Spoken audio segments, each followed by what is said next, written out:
হ্যাঁ, তো আপনাদের এর আগে বিভিন্ন ডেমোতে আমি বলেছি কিভাবে কি করবেন বা কার কোথায় সমস্যা হচ্ছে, এটা কিভাবে ঠিক হওয়া উচিত, সেই বিষয়গুলো নিয়ে আলোচনা করেছি।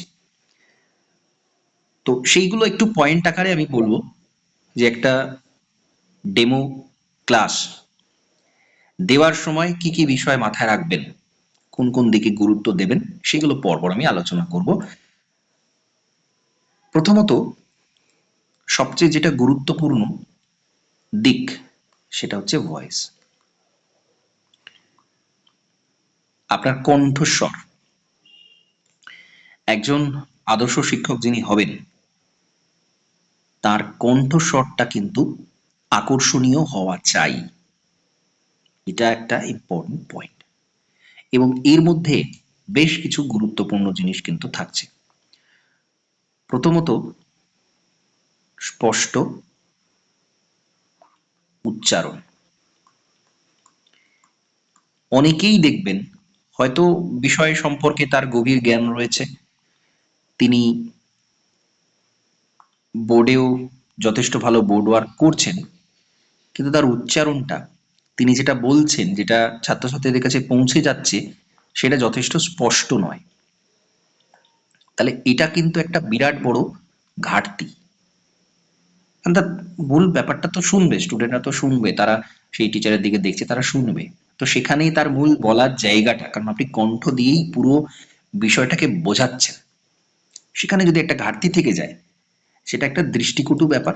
এবং যারা এক্সপার্ট থাকবেন, এটা কিন্তু তাদের কাছে খুব স্পষ্টভাবে উচ্চারণ করে খুব স্পষ্টভাবে তাদেরকে বুঝিয়ে দিতে হবে।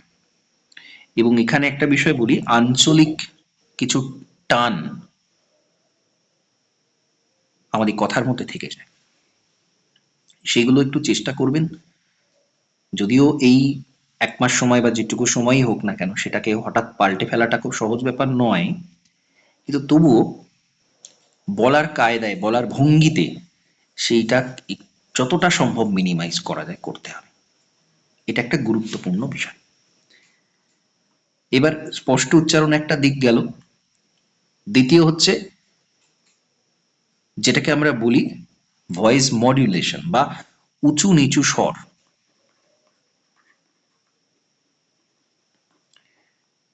বিভিন্ন বিষয়কে আকর্ষণীয়ভাবে উপস্থাপন করতে গেলে কখনো ভয়েসটাকে একটু উঁচু স্বর, উঁচুতে চড়াতে হয়, কখনো নিচুতে চড়াতে হয়, কখনো ধীরে এবং কখনো একটু ফাস্ট।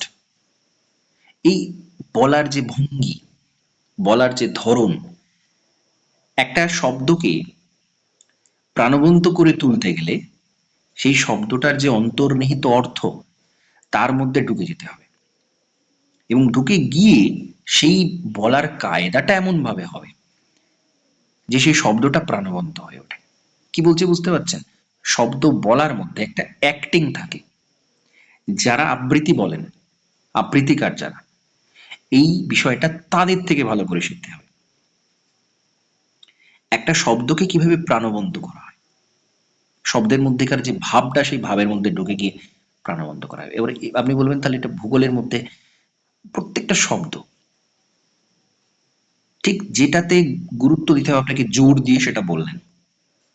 মোস্ট ইম্পর্টেন্ট যে পয়েন্ট, আপনার কথার মধ্যে কিছু সাধারণ বাক্য থাকে, কিছু ভৌগোলিক টার্ম থাকে, সেই টার্মগুলোতে একটু জোর দিয়ে বলা, একটু গুরুত্ব দিয়ে বলা, একটু উঁচু স্বরে বলা। যখন খুব ইন্টারেস্টিং কিছু বলা হয়, তখন একটু স্বরটাকে নিচু করে বলা হয়, যাতে করে আকর্ষণটা আরো বেশি সেই দিকে যায়। এই ভয়েস মডুলেশন জিনিসটা কিন্তু একজন শিক্ষকের জন্য অসম্ভব গুরুত্বপূর্ণ।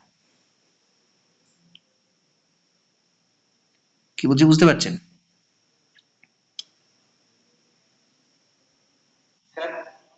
হ্যাঁ।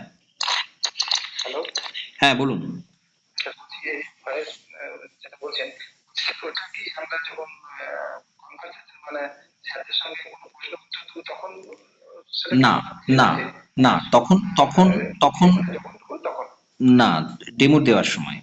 কারণ আপনি কথা বলছেন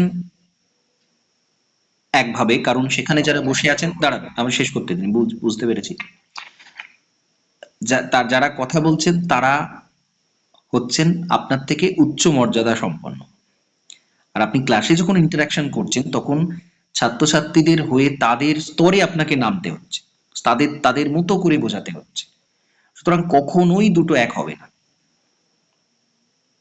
কখনোই দুটো এক হবে না। যখন আপনি ইন্টারভিউয়ারদের সাথে কথা বলছেন তখন আপনার এই উচ্চারণ স্পষ্ট কিনা, আপনি বিষয়টাকে কিভাবে উপস্থাপন করছেন, কতটা কনফিডেন্ট হয়ে আপনি বলছেন, সেইটার উপর গুরুত্ব দেবেন। কিন্তু পড়ানোর সময় আপনার ওই অ্যাক্টিং স্কিল, আপনি যদি খুব ভালো অ্যাক্টিং করতে পারেন, এইখানে একটা বিষয় আমি বলবো যে অ্যাক্টিং, এবং অ্যাক্টিংটা কিন্তু এখানে মূলত ভয়েস, গলার দিয়ে। কি বলছে বুঝতে পেরেছেন? একজন অ্যাক্টর যিনি হন তিনি একটা চরিত্রকে ফুটিয়ে তোলেন, আর এইখানে একজন শিক্ষকের কাজ হবে সেই বিষয়বস্তুটাকে প্রাণ দেওয়া, সেই বিষয়বস্তুটাকে প্রাণবন্ত করে দেওয়া। এবং এইটা হচ্ছে ভয়েসের একটা বিরাট বড় কাজ এখানে রয়েছে। এবং অবশ্যই একজন শিক্ষক তিনি তিনি মানে কখনো হাত নেড়ে, কখনো মাথা নেড়ে, এগুলো কিন্তু থাকে, মানে খুব বেশি নয়, মানে আমি ওভার অ্যাক্টিং ওই জিনিসটা বলছি না, কিন্তু থাকে এগুলো। একটা বিষয়কে যত বেশি প্রাণবন্ত করা যায়, তোর একটা নদী বয়ে যাচ্ছে, নদী উপর থেকে নিচে বয়ে যাচ্ছে, আপনার বলার সাথে সাথে আপনি এমন কিছু অ্যাক্টিং, খুব সামান্য পরিমাণ, আবারও বলছি, জিনিসটা দৃষ্টিকটু হয়ে যাবে যদি অতিরিক্ত কেউ কিছু করতে যায়, কিন্তু আপনার বলার সামঞ্জস্যের সাথে সাথে মানে আপনার দিক থেকে কেউ যেন চোখ ফেরাতে না পারে ছাত্রছাত্রীরা, এতটা আকর্ষণীয়ভাবে আপনি উপস্থাপন করছেন। এবং সেখানে আবারও বলছি, সব থেকে বেশি গুরুত্বপূর্ণ হচ্ছে ভয়েস, গলা। এটা হলো। আর একটা বিষয় হচ্ছে আপনার ভঙ্গিটা খুব দৃঢ় ভঙ্গি হবে। দেখবেন আমরা যেসব বলি যে কথাগুলো, কখনো আমরা খুব মানে যখন আমরা কনফিডেন্স থাকে না বলার মধ্যে, আত্মবিশ্বাস খুব একটা থাকে না, তখন আমাদের গলার ভয়েসটা একরকম হয়। আর যখন আমরা কোনো বিষয়কে নিশ্চিতভাবে জেনে দৃঢ়ভাবে বলি কনফিডেন্সের সাথে, তখন আমাদের ভয়েসটা একরকম হয়। তো অনেকেই, আমি বিভিন্ন যখন আপনারা ডেমো দিয়েছেন কয়েকজন, তখনও দেখেছি, কিন্তু সবার মধ্যে এই জিনিসটা নেই যে আমি যেটা পড়াচ্ছি খুব দৃঢ়তার সাথে পড়াচ্ছি, আমি যখন বোঝাচ্ছি খুব দৃঢ়তার সাথে বোঝাচ্ছি। এবং এখানে কিন্তু আপনার ভয়েসটা একটা বিরাট বড় ভূমিকা পালন করে। আপনার ভয়েস শুনে বোঝা যাবে আপনি কতটা কনফিডেন্ট। আপনি যখন বলতে শুরু করলেন তখনই টিচার, যারা দেখবেন তারা ধরে নেবেন যে আপনি কতটা কনফিডেন্সের সাথে পড়াচ্ছেন, আপনার ভয়েস শুনে বোঝা যাবে। তো ভঙ্গিটা কিন্তু খুব দৃঢ় ভঙ্গি থাকতে, এবং এটার জন্যই আমি আপনাদের যেটা বলছিলাম, লো কনফিডেন্স, হয়তো সেই টপিকটা আপনার খুব ভালো করে তৈরি নেই, মানে টপিকের মধ্যে আপনি কি কি পড়াবেন আপনি সেটা জানেন না, মানে ধীরে ধীরে আপনাকে ভাবতে হচ্ছে মাথার মধ্যে পড়াতে পড়াতেই যে এরপরে আমি এটা বলবো, এরপরে আমি এটা বলবো, কিন্তু সেটা আগে থেকে আপনাকে জানতে হবে পুরোটা খুব ভালো, এবং দৃঢ় ভঙ্গিতে আপনাকে সেটা উপস্থাপন করতে হবে। এটা একটা একটা সাবলীল ভাব থাকবে। মানে ধরুন একটা নির্দিষ্ট ছন্দে আপনি কিন্তু পুরো ব্যাপারটাকে নিয়ে যাবেন। নির্দিষ্ট ছন্দে বলতে, ধরুন আপনি কখনো কিছু ফাস্ট পড়াচ্ছেন, কখনো আবার খুব ধীরে হয়ে যাচ্ছেন। মানে মানে ব্যাপারটা হচ্ছে আপনি ব্যাপারটা আপনার মাথার মধ্যে হয়তো কিছু জিনিসটা গুলিয়ে গেল যে আচ্ছা আমি ঠিক বলছি তো, ঠিক করছি তো, বলে একটু স্লো হয়ে গেলেন। এই জিনিসগুলো আসবে না, এবং এটাও কিছুটা কনফিডেন্স থেকে আসবে যে আপনি সাবলীলভাবে পুরো ব্যাপারটাকে পড়বেন। সবচেয়ে বড় বিষয় যে সেটা হচ্ছে খুব বেশি সময় কিন্তু পাবেন না আপনাকে। মোটামুটি বলা যায় ৫-৭ মিনিট, কি ম্যাক্সিমাম ১০ মিনিট আপনি সময় পাবেন। যদিও এটা আমরা জানতে পারবো ইন্টারভিউ শুরু হলে যে সেটা হয়তো বেশি নেওয়া হচ্ছে কিনা, কারণ ২০টা নাম্বার দেওয়া হবে। সাধারণত এইটা স্ট্যান্ডার্ড টাইম ধরবেন, ৫ থেকে ৭ মিনিট। এটা ধরে কিন্তু আপনাকে খুব অল্প সময়ের মধ্যে আপনাকে বুঝে, আপনি মুখ খুললেন মানে টিচাররা বুঝে গেল যে হ্যাঁ, এই ব্যক্তি কিন্তু আলাদা, এই কিন্তু দারুণভাবে স্টুডেন্টদের কাছে অ্যাকসেপ্টেড হবে। স্টুডেন্টদের কাছে অ্যাকসেপ্টেড হওয়া ব্যাপারটা আনতে হবে আপনাকে, সে ভঙ্গিটা আনতে হবে। আপনি পড়াচ্ছেন মানে আপনি টপিকটা বলে যাচ্ছেন তা নয়, সেটা যে কোনো বই পড়লেই তো তারা জানতে পারবে যে হ্যাঁ ঠিক আছে, এই আছে, এই আছে, এই আছে। আপনাকে তাদের মাথার মধ্যে সেটা ঢুকিয়ে দিতে হবে। যতটা সম্ভব আকর্ষণীয় হবে সেটা উপস্থাপন করা। তাহলে এটা হলো। এরপরে যে বিষয়টা গুরুত্বপূর্ণ সেটা হচ্ছে বডি ল্যাঙ্গুয়েজ।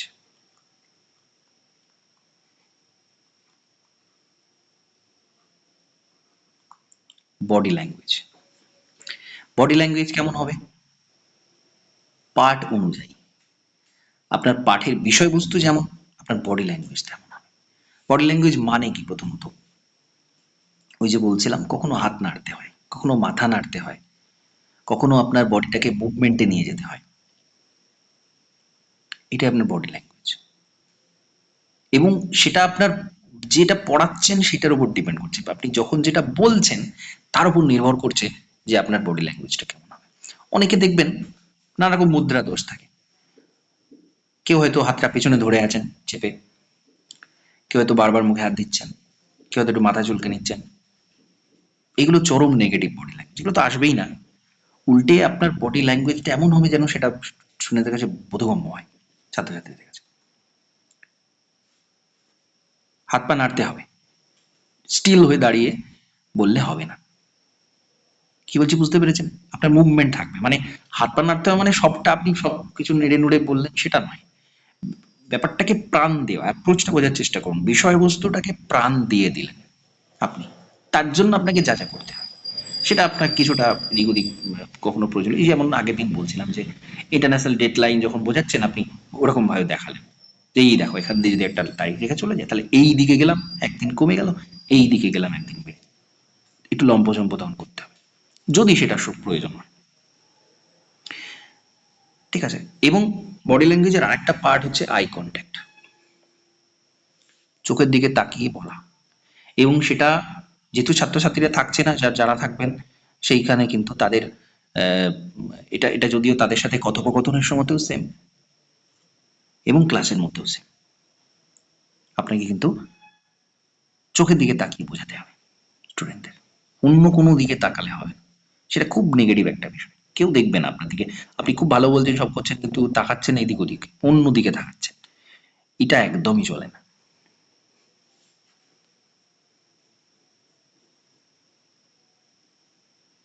ঠিক আছে? তাহলে এইগুলো কিন্তু খুব সূক্ষ্ম বিষয়, পড়ানোর সময় এগুলো প্রত্যেকটা মাথায় রাখতে হবে, প্রত্যেকটা মাথায় রাখতে হবে। বলুন, আর কিছু প্রশ্ন আসছে মনে?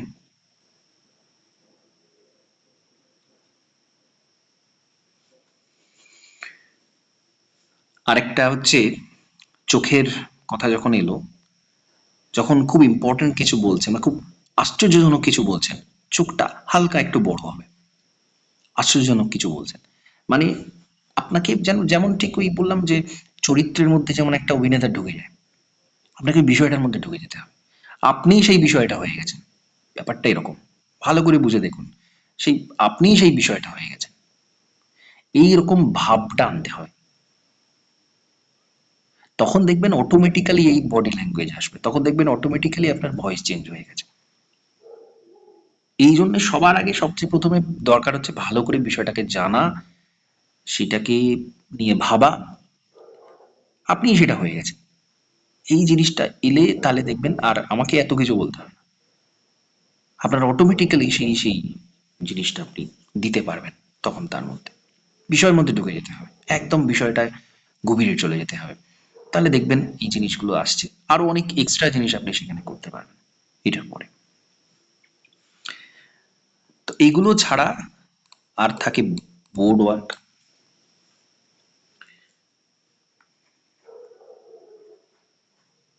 বোর্ড ওয়ার্ক এটা ছাড়া তো ডেমনস্ট্রেশন ইনকমপ্লিট একেবারেই, বোর্ড ওয়ার্ক করতেই হবে। তো শ্রেণী, কোন শ্রেণীতে পড়াচ্ছেন, কোন তারিখ সেটা, এবং আজকের পাঠ সেটা দেওয়ার তো কথা আছেই। তো সুতরাং সেটা থাকছে। এবং তার সাথে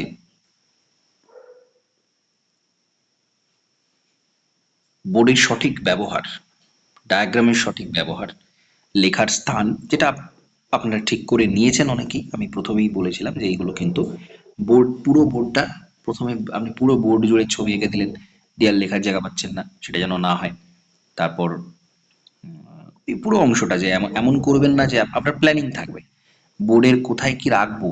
আপনি পাঠের সাথে সাথে আপনার প্ল্যানিংটা হয়ে যাবে যে বোর্ডের উপরের দিকে যেমন এখানে শ্রেণী, ডান দিকে তারিখ এবং মাঝে আজকের পাঠ এই জায়গাতে, এবং তারপর এখানে আপনি ড্র করলেন, এখানে আপনি পয়েন্টগুলো পরপর লিখছেন। এই যে পোর্শনটা, এটা একটা প্ল্যানিং থাকবে আগে থেকে, কোথায় কি করবেন, যে টপিকই হোক না কেন ওটা প্ল্যানিং থাকবে। এবং স্টুডেন্টদের সাথে কানেকশন রাখতে হবে সব সময়। হ্যাঁ বলুন।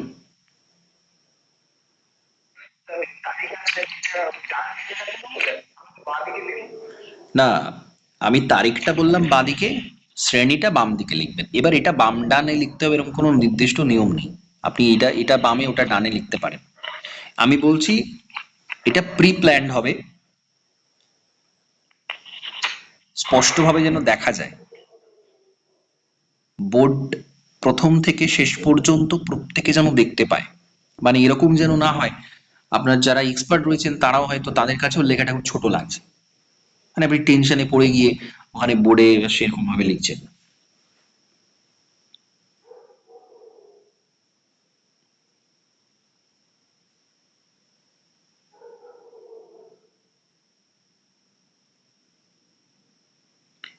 তো বোর্ডটা খুব খুব ইম্পর্টেন্ট, এবং এটাও একটা বিষয় যে উম, কতটা বড় বোর্ড দেয়া হচ্ছে, এগুলো যদিও জানতে পেরে যাবেন, এগুলো মোটামুটি দু একদিন ইন্টারভিউ হলেই জানতে পেরে যাবেন, জিওগ্রাফির প্রথমে হবে না।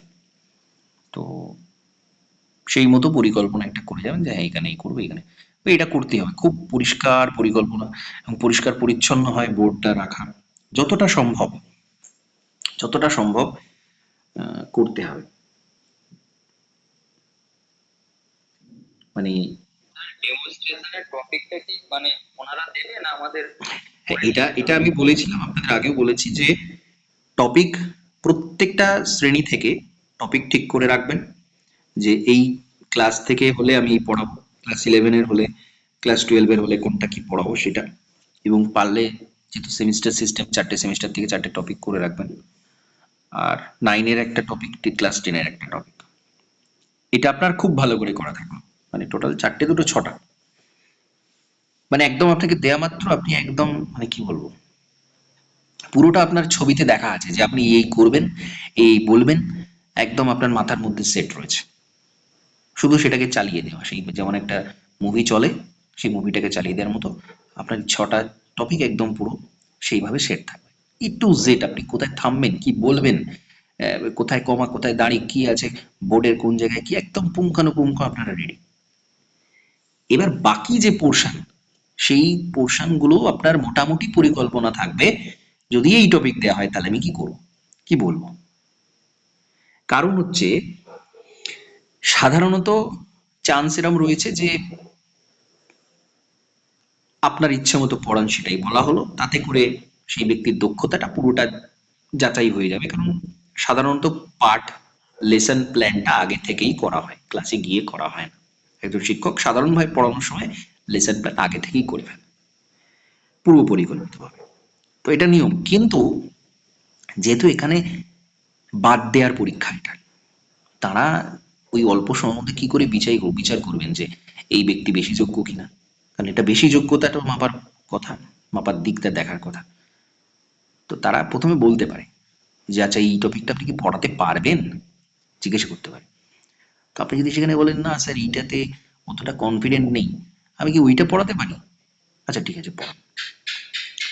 তাহলে এই এই যে জায়গাটা আপনাকে কিন্তু এটা তৈরি রাখতে হবে যে আমাকে এই টপিকটা প্রথমে বলে দিতে পড়াতে, আমি যেন এই টপিকটাই ভালো করে পড়ে দিতে পারি, সে পরিকল্পনা আপনার থাকবে আগে থেকে। না হলে এই যে এতটা ডিউরেশন পাচ্ছেন, এবার এরপর ভেরিফিকেশন হবে, তারপর ইন্টারভিউ শুরু হবে, আপনার সাবজেক্ট আবার কবে হবে, এই সময়টার মধ্যে আপনি তাহলে কি করছেন, আপনার সবটা রেডি থাকবে। কি বলছি বুঝতে পেরেছেন? এটা নিয়ে টেনসড হওয়ার কিছু নেই, আপনাকে এমনিতেই সব টপিক পড়ে যেতে হবে, কারণ আপনাকে সাবজেক্টের কোয়েশ্চেন আপনাকে করা হবে। এবার আপনি পড়ার সময় সেটা অধ্যায় ভিত্তিক পড়ছেন, যে আমি বাড়িমণ্ডলটা পড়া এমন ভাবে পড়ছি যে আমাকে কোয়েশ্চেন করলে আমি বলতে পারবো, আবার তার সাথে সাথে আমার লেসনটা প্ল্যানও করা হয়ে যাচ্ছে। যে বাড়িমণ্ডলের মানে আমাকে যদি জোয়ার ভাটা পড়াতে দেওয়া হয় ক্লাস 10-এ, আমাকে তো জোয়ার ভাটা পড়াতে দেওয়া হয়েছে, তাহলে সেখানে আমি কি বলবো, কি করব, সেটা একটু পরিকল্পনা করে রাখা। একটা ছোট কাগজে, A4 কাগজ বা তার থেকেও ছোট কাগজে একটা প্ল্যান করে যে এই টপিকেই বলবো, এই ডায়াগ্রামটা আমি বোর্ডে আঁকবো। এইটুকু তো আপনাকে করতে হবে না? আপনি এত সারা জীবন পড়াশোনা করছেন, আপনি একটা দুটো নাম্বারের জন্য এখানে বাদ যেতে পারেন, আপনি সেই সুযোগটা রাখবেন কেন?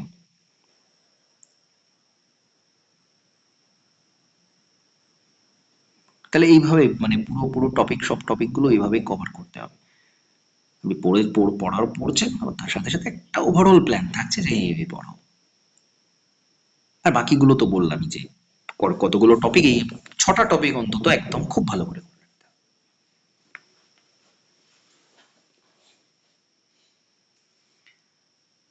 খুব মাইক্রো টপিক বাছবেন না, আর খুব বড় টপিকও বাছবেন না। খুব মাইক্রো ছোট টপিক হলে যদি দেখা যায় যে ওরা থামতে বলছেন না, আচ্ছা ঠিক আছে 10 মিনিট পড়িয়ে দেখান। খুব মাইক্রো টপিক হলে তখন আর সেটাকে টেনে টুনে বাড়াতে পারবেন না। মিডিয়াম রাখবেন, সেটাকে ছোট করা যাবে, সেটাকে বড়ও করা যাবে। ঠিক আছে, এইগুলো বলছি কেন বলুন তো? আপনি খবর নিয়ে গেলেন একরকম, গিয়ে দেখবেন আপনার বোর্ডে এমন লোক বসে আছে তারা একটু বেশি জানতে চাইছে, বেশি শুনতে চাইছে। হতেই পারে, হয়তো আপনাকে সাবজেক্টে কোনো কোয়েশ্চেন করলো না, এটা হতে পারে। আবার এটা হতে পারে আপনাকে প্রচুর সাবজেক্টের কোয়েশ্চেন করা হলো, ডেমোতে হয়তো 2-3 মিনিট দেওয়া হলো, হতে পারে। আবার হতে পারে দুটোই বেশি বেশি সময় ধরে নিয়ে একটা 8 ঘন্টা প্রায় ইন্টারভিউ হলো, কারণ ইন্টারভিউটা জোনাল হবে, যাতে করে বেটার নেওয়া যায়, কম সময়ের মধ্যে বেটার নেওয়া যায়। তো কি হবে সেটা তো এখন থেকে বলা মুশকিল, বা প্রত্যেকটা বোর্ডে একও হবে এটাও তো নয়। আপনাকে সবটা দিক থেকে প্রস্তুতি রাখতে হবে, এটা হচ্ছে মূল বিষয়।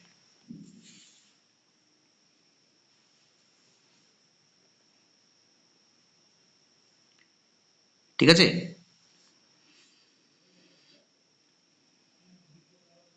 আর বলুন। স্যার, হ্যাঁ। হ্যালো, বলছি আমার নিজের সম্পর্কে সেটা যদি জিজ্ঞেস করতেন, আপনার নিজের সম্পর্কে বলুন। হ্যাঁ, আমি একটা লেখা লিখেছি, আপনাকে শোনাবো? স্যার, বলছি আপনাকে শোনাবো একবার? বলুন বলুন বলুন। হ্যাঁ, আমি সুদর্শন দাস। আমি বীরভূম জেলার বোলপুরের বাসিন্দা। আমি ভূগোল বিষয়ে স্নাতকোত্তর ও পিএইচডি অর্জন করেছি। চাকরি পাওয়ার আগে কিছুদিন একটি স্কুলে টেলিভিশন ব্যাডমিন্টনে শিক্ষকতা করেছি, যেখানে বাস্তব শ্রেণীকক্ষের অভিজ্ঞতা লাভ করি। পরে 2018 সালে বীরভূম জেলার টালিগঞ্জ হাই স্কুলে পরবর্তী পদে যোগদান করি। শিক্ষকদের সহযোগিতায় ক্লাস 10 নিয়মিত এবং 9 মাঝে মাঝে পাঠদান করতাম। 2025 সালে সুপ্রিম কোর্টের নির্দেশে আমার চাকরি শেষ হলো। আমি সেই অভিজ্ঞতাকে অনুপ্রেরণা হিসেবে নিয়েছি। শিক্ষাক্ষেত্রের প্রতি ভালোবাসা থেকে আমি আবার শিক্ষক নিয়োগ পরীক্ষায় অংশ নিয়েছি এবং আজকে এই ইন্টারভিউতে উপস্থিত হয়েছি একজন দায়িত্বশীল শিক্ষক হিসাবে কাজ করার আশায়। আমি বিশ্বাস করি আমার অভিজ্ঞতা ও পরিশ্রম আমাকে একজন ভালো শিক্ষক হতে সাহায্য করবে। হ্যালো। হ্যাঁ ঠিক আছে। হ্যাঁ ঠিক আছে। এর মধ্যে আপনার যে হবিস গুলো, আপনার আপনার আপনি অবসর সময় কি করেন, আপনার ভবিষ্যৎ পরিকল্পনা কি আছে, ছোট করে আপনি যেটা বলেছেন ঠিক আছে, খুব সংক্ষিপ্ত। আপনি একটু দেখবেন, দেখুন আপনি আপনি কি বলছেন যখন বলবেন, তারা যদি ইন্টারেস্টেড হন তাহলে আপনি আরেকটু ওই জায়গাটা বলবেন, যে আমার এই আমি অবসর সময় এরকম করি, এবং আমি ভবিষ্যতে এই পরিকল্পনা আমার আছে। মানে দেখুন, আপনি আপনি কেমন মানুষ সেইটা শুধুমাত্র শিক্ষকের উপর দিয়ে যাচ্ছে, যদিও ঠিক আছে আপনি যেটা বলেছেন সাজানো গোছানো, অল্প কথার মধ্যে, ভালোই, খারাপ নয়। তো হাইয়েস্ট কোয়ালিফিকেশনটা বলবেন, ঠিক আছে, আপনার যেটা হাইয়েস্ট কোয়ালিফিকেশন সেটা বলবেন, ঠিক আছে? এবং তার সাথে সাথে যেটা বলেছেন, ঠিক আছে, অসুবিধা নেই, সাজানো গোছানো, মানে আপনার যেটা বলতে চাওয়া হচ্ছে, আপনি যেটা বলতে চাইছেন সেটাকে আপনি সুন্দর করে বলেছেন, কিন্তু তারপরেও আরো ওই জায়গাগুলো একটু রাখবেন। কখন বলবেন, যদি দেখেন যে হ্যাঁ তারা বেশ মাথা টাথা নাড়ছেন, মনে মানে তারা শুনছেন আপনার কথা খুব মনোযোগ দিয়ে, তাহলে আপনি বাকি ওই দু একটা জায়গা বলে বলে যাবেন, বলবেন, ঠিক আছে? আর হাইয়েস্ট কোয়ালিফিকেশনটা আপনি কিন্তু বলবেন, এই এই সময় এই কোয়ালিফাই বললাম করেছে, হ্যাঁ, সময়টা খুব হিসেবে কাজ করেছে। এই সময়টা বলতে পারেন, বলতে পারেন, অসুবিধা নেই, এই সময়তে করেছেন সময়টা, কিন্তু যেহেতু আপনি হাইয়েস্টটা বলছেন ওটা ওইটুকু বললেই চলবে। আর ওই হবিজটা কিন্তু বলবেন, আপনি কেমন, আপনি আপনি আপনার সম্পর্কে বলুন, আপনার সম্পর্কে এইটুই শেষ। আপনি একজন শিক্ষক হতে চান, আপনি এই ছিলেন, এই হতে চান, ব্যাস। আপনি কেমন মানুষ, আপনার, আপনাকে নিলে আপনাকে নিলে একটা স্কুল কেন উপকৃত হবে, কি আছে আপনার মধ্যে আর? আপনি হতে চাইলেই তো হবেন এরকম, মানে হতে চাইলেই যে সেটা খুব ভালো জায়গাতে আসবেন সেরকম তো নয়। আপনার মধ্যে আর কি আছে, আপনার মধ্যে আর কি আছে, কি গুণ আছে আপনার, সেইটা বলার একটা সুযোগ এটা, আপনি সেই সুযোগটা কেন ছাড়েন? আপনার মধ্যে কি আছে সেটা বলার এটা একটা বড় সুযোগ, আপনি সেটুকুও এখানে বলবেন। ঠিক আছে স্যার, ওটা তাহলে এটা অ্যাড করবো মাঝে। অ্যাড করে নেবেন। এবং এটা বলার পরে ওই যে প্রশ্নগুলো আমি করেছিলাম, যে বিভিন্ন, আপনি কি এটা সমর্থন করেন কিনা, হ্যাঁ, এতে আপনার কি এফেক্ট পড়েছে, বা যদি না হয় সেক্ষেত্রে আপনি কি করবেন, এরকম ধরনের প্রশ্ন কিন্তু হবে। তো সেগুলো একটু ঠিকঠাক করে রাখবেন, অসুবিধা নেই। এরকম প্রশ্ন আমার করবে। হ্যাঁ, এরকম যেই শুনবে যে আপনি একজন রুডি হিসেবে কর্মরত ছিলেন এবং সেটা বাদ গেছে, তখন কিন্তু ঘাটাঘাটি শুরু হবে, স্বাভাবিক এটা। এবং আপনাকে দেখে যদি তারা, তাদের একটু করুণা হয় যে হ্যাঁ, তাহলে তখন দেখবেন ওই প্রশ্ন করবে যে তা আপনার কি এফেক্ট হচ্ছে, কি অসুবিধা হচ্ছে, আপনি সেটা সাজিয়ে গুছিয়ে বলবেন, প্রস্তুত হয়ে যাবেন, আমি বলছি বলবেই এরকম নয়, আপনি প্রস্তুত হয়ে যাবেন, প্রশ্ন হওয়ার সম্ভাবনা সব থেকে বেশি, ঠিক আছে? ঠিক আছে। হ্যাঁ, এইগুলো করে এই রাখবেন। PDF ওইটা একবার আপনাকে পাঠিয়েছিলাম। হ্যাঁ, ওটা পাঠিয়েছিলেন আপনি, দেখেছি।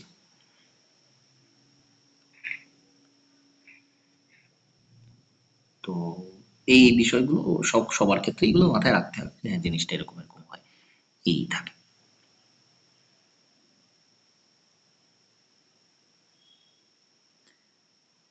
তো তাহলে বুঝতে পেরেছেন ব্যাপারগুলো কিভাবে সাজাতে হবে, কি করতে হবে। হ্যাঁ, আপনার এই যে সরকারি প্রকল্প, সরকারি যে হ্যাঁ, সিদ্ধান্ত, একটু এইগুলো একটু দেখে রাখবেন। আমি শিক্ষকত শিক্ষা, চ্যালেঞ্জ করা যায় না। কোনটা? হ্যালো, হ্যাঁ, এই যে সরকারি প্রকল্প, সরকারি চিন্তা ভাবনা, যে বাস ফেয়ার, এইগুলো কোনোভাবে চ্যালেঞ্জ করা যায় কি সরাসরি? আমার তো মনে হয় সরাসরি সরাসরি করা উচিত নয় এগুলো। বাসটা দেওয়া উচিত, এরকম তো আমাদের বলা উচিত নয়। যেটা সরকার যেটা সিদ্ধান্ত নিয়েছে, শিক্ষা দপ্তর যেটা সিদ্ধান্ত নিয়েছে, সেটা তো আমাদের সবসময় মেনে নিতে হবে।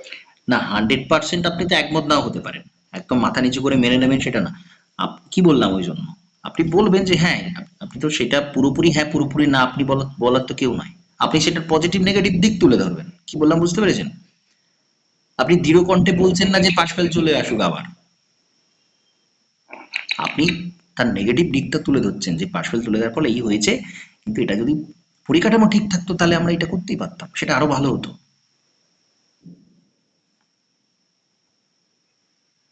এটা মোটিভ, মিটিং সুবিধা অসুবিধা, এগুলো তো পজিটিভ গুলো বেশি তুলে ধরতে হবে। হ্যাঁ, অবশ্যই অবশ্যই, আপনি এটা বিরাট বড় বিরোধিতা করতে পারেন না, কারণ যারা বসে আছে তারা সরকার পক্ষের লোক। এরকম তার মানে এরকম নয় যে সরকার পক্ষের নাম নিয়ে আপনি সেটা নিয়ে খুব ঢেড়া পেটাচ্ছেন, এটাও নয়।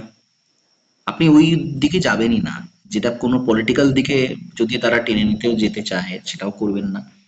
আপনি নিউট্রাল থাকবেন, আপনার বক্তব্যটা রাখবেন, আপনার আপনার যেটা মনে হচ্ছে আপনার ব্যক্তিগত, আপনি এরকম ভাবে বলতে পারেন যে না, এটা আমার ব্যক্তিগত মতামত, যে হ্যাঁ এইটা আমার আমার মনে হয়েছে যে এইরকম ব্যাপারটা এরকম, এইটা বলবেন, এখানে দৃঢ়ভাবে রাখার কিছু নেই। মানে যখন কন্ট্রোভার্সিয়াল কিছু জিজ্ঞাসা করে বাকিগুলো আপনি দৃঢ়ভাবেই রাখবেন, যেগুলো দরকার, কিন্তু যখন কন্ট্রোভার্সিয়াল কোয়েশ্চেন করা হচ্ছে আপনাকে, সেইখানে আপনি কোনো সরাসরি একদম হ্যাঁ এটাই আমার মতামত, এই জায়গাতে আপনি যাবেন না। আছে একদম। হ্যাঁ, এবারে আপনি তো ওইটা বলবেন না যে না ফালতু দেওয়া হচ্ছে, আপনি যে কোনো ভাবে বলবেন যে হ্যাঁ এটাকে পজিটিভলি কাজে লাগাতে হবে। এবং সরকারি বিভিন্ন অ্যাপ্লিকেশন আছে যেগুলো পড়াশোনার জন্য খুব ভালো, এবং আরো অনেক কিছু পজিটিভ দিক আছে। এবং সবটা আমি আমি মানে যারা অনেক দুস্থ ছাত্রছাত্রী তাদের হয়তো বই কেনা সম্ভব নয়, কিন্তু তারা এটা অনলাইন বেশ কিছু মেটেরিয়াল তারা এখান থেকে পাবে। এরকম ধরনের পজিটিভ দিকগুলো বলতে হবে। এবং সাথে সাথে আপনি বলে দেবেন যে হ্যাঁ সেইখানে কিন্তু স্ট্রিক্টলি নজর রাখতে হবে যে হ্যাঁ সেটা যেন অপব্যবহার না হয়, এটাও বলে দেবে না, কিন্তু সেটা তো সবাই জানে যেটা হতেই পারে, সেটা নজর রাখতে হবে। এবং সেটা সেক্ষেত্রে শিক্ষকদের ভূমিকা থাকবে, তারা শ্রেণীকক্ষে তাদের সেভাবে ইনস্ট্রাক্ট করবেন যাতে করে তারা সেই দিকে না যায়, সেগুলো না করে। এবং সেক্ষেত্রে বাবা মার কর্তব্যটাও থাকে, এরকম ভাবে বলবেন। আচ্ছা, ওই যে ব্যায়ামটা থাকে ওই শিক্ষামূলক কোনো মানে install করলে আর বাইরে লোক কিছু করতে পারবে না, এরকম কোনো কিছু করা যায়? সেরকম করা যায়, সে কিছু কিছু ক্ষেত্রে কিছু কিছু ক্ষেত্রে করা যায়, একেবারেই যায় না তা নয়। ওটা বলবেন যে টেকনোলজি ইউজ করে, হ্যাঁ সেটা করে দেওয়া হলে সেটা একটু বেটার। হ্যাঁ, যে যে তাদের সেখানে কোনো সিম কার্ড তার মধ্যে দেওয়া হলো না, নর্মাল রাখা হলো। এবং সেটা শুধুমাত্র ওয়াইফাই কানেকশনেতেই চলে, যদি ইন্টারনেট রাখার প্রয়োজন হয় তারা প্রয়োজনের সময় সেটা ইনস্টল করে নিল, বাকিটা তারা দেখে করে নিল, হলো তাহলে কোনো অসুবিধা নেই। নিয়ন্ত্রিত ব্যবহার করতে হবে, না করলে তাহলে তো সে পিছিয়ে পড়লো, সে অবশ্যই একদিক থেকে পিছিয়ে পড়ছে। সময়ের সাথে সাথে ব্যবহার করতে হবে, কিন্তু নিয়ন্ত্রিত ব্যবহার, হ্যাঁ নিয়ন্ত্রিত ব্যবহার করতে হবে, এইটা। বর্তমান সময়ের সঙ্গে এটা খুবই হ্যাঁ গুরুত্বপূর্ণ। অবশ্যই, এটা কিন্তু জানা অবশ্যই। দরকার। যেমন আর্টিফিশিয়াল ইন্টেলিজেন্স পড়াশোনার ক্ষেত্রে প্রচুর কাজে লাগে, প্রচুর কাজে লাগে। নোটস বানিয়ে দেওয়া থেকে শুরু করে কোনো কিছু ডেমনস্ট্রেশন, ছোট করে কোনো সংক্ষিপ্ত করা, এলাবোরেট করা, নানা রকমের সুযোগ সুবিধা আছে আর্টিফিশিয়াল ইন্টেলিজেন্স ব্যবহার করে, সেগুলো করা যায়। ঠিক আছে, পুরো বইয়ের একটা জিস্ট বের করে দেওয়া যায় মিনিটের মধ্যে, সেকেন্ডের মধ্যে। তো এগুলো সুবিধা আছে। তো এগুলোর থেকে দূরে থেকে কখনোই মানে ওই উত্তম নিশ্চিন্তে চলেন মধ্যমের সাথে, অধমের সাথে। মধ্যম যিনি তিনি চলেন তফাতে। তো যিনি মধ্যম তিনি কি করবেন, ওই ওটা ছেড়ে দেবেন, মানে ওটা থেকে এটা ব্যবহার করবো না, এটা খারাপ। কিন্তু যিনি উত্তম তিনি ওটাকে নিয়ে চলতে পারবেন, কারণ তিনি জানেন কোনটা আমাকে নিতে হবে আর কোনটা ফেলতে হবে। তো হ্যাঁ, ব্যাপারটা এই এই জায়গাতে। ঠিক আছে।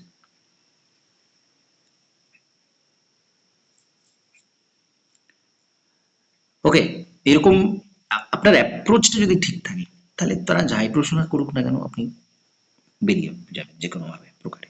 অ্যাপ্রোচটা ঠিক থাকতে হবে, আমি কিভাবে যাব, কিরকম আমার একটা হবে, একদম অকপট থাকবেন, কোনো রকম লুকাছুপি ভেতরে কোনো রকম, আপনি বলছেন একরকম মুখে, কিন্তু কিভাবে প্রকাশ করবেন তার ভঙ্গিটা আলাদা। এটুকুই তফাৎ। যখন যদি মতের অমিল হয় আপনি কখনোই তাদের মতের সাথে তাদের সাথে তর্ক জুড়ে দেবেন না, যে না স্যার এইটা একটু এরকম এরকম। আপনি বললেন স্যার আমি এভাবে ভেবেছি, ঠিক আছে, তা এটাও ঠিক, এই এটা এরকম ব্যাপারটা। ঠিক আছে। হ্যাঁ, ওকে, হ্যাঁ ঠিক আছে, তাহলে আজকে ক্লাসটা ইনকামিং করছি। নমস্কার।